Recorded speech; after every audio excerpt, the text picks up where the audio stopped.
Maayong hapon mga kaigsuonan kong Sugbuanon og sa tanang Bisaya. Karong adlaw duha atong kargada South Coast City kining collaboration sa SM og Ayala Land. Og ikaduha mga igsuon kining Cebu South Boulevard kining daan gikan sa Spolarium Dulho padong sa White Roads Inayawan. Isugda na dahil ni pagtambak nganhi mga igsoon, no?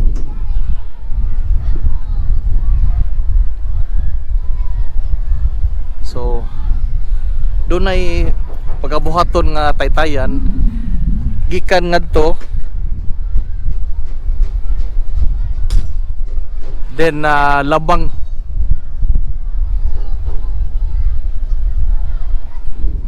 sakto boss, no? Doon ay taytayan, no? Kana diha gikan ning diri sa SRP side then labang ato sa padong sa Dulo. Okay. Then atong nabantayan mga igsoon nga ang basura ngani sa katubigan dako-dako nangawa. Murag na limpyo-limpyo na mga igsoon.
Kining South Coast City mga igsoon, kurambos kini sa SM og sa Ayala. 26 hektaryas kini mga igsoon og anha ibutang ang gipaabot sa mga Sugbuanon nga Cebu Arena.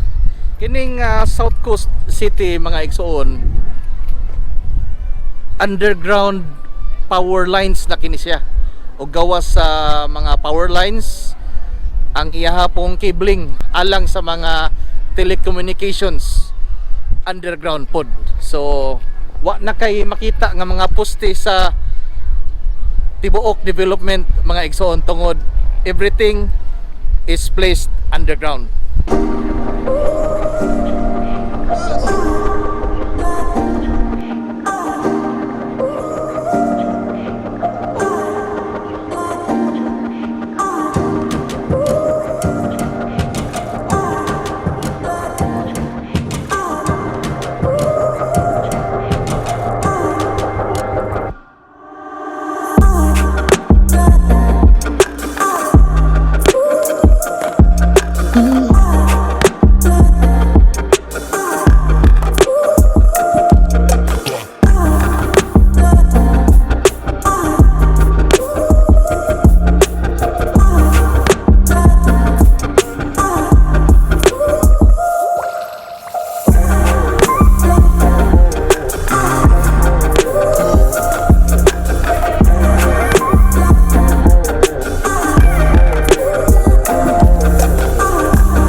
kita sa likod nga bahin sa South Coast City mga igsoon. Makita na to ngadto ang CSCR Viaduct ug ang CCLEX Viaduct.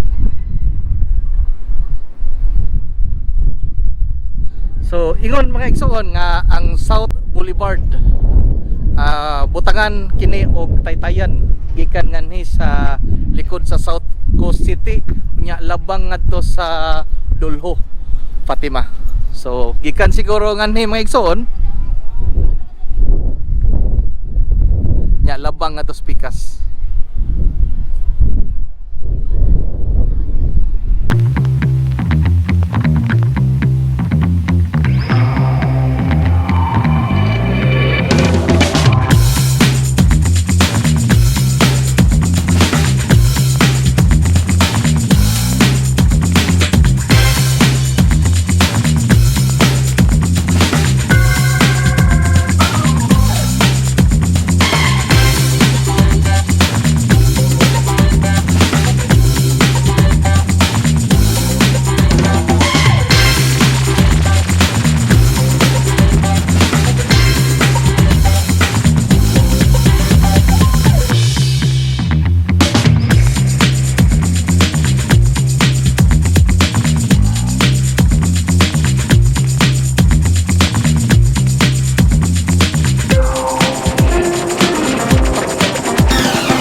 Mga mata, mga mula, asa na tris, mga lumba, mga lantus, sakay ka sa bahay, kung sa kaya gumawa, sarap ang mata, garmun, posek, jom-jom, skasta, mga mata, mga mula, asa na tris, dalam muka, mga lantus, sakay ka sa bahay,